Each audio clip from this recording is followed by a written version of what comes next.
Жастарға бата. Бисмиллахи-рахмани-рахим. Жақсы тілек ол ақ бата. Арнап отырмын жастарға.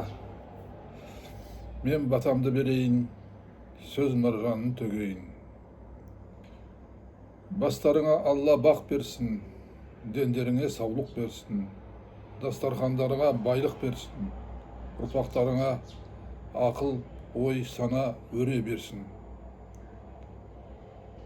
Өсе берсін дәулетің, елден асып байлығың, жаның кеудеден шыққанша көрме дүниенің тарлығын.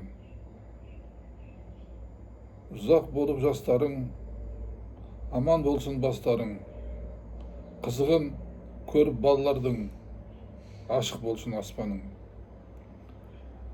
Ырыстарың асып күн сайын, өзектерің ешбір талмасын. Жаратқан мейір ие жар болып, пенделерге күндерін самасын. Аумин. Алда лайк басатын белгі бар, басып жазсаңыздар құп болады. Маған бата таратуға, сіздерге сауап алуға. Рахмет. Аумин.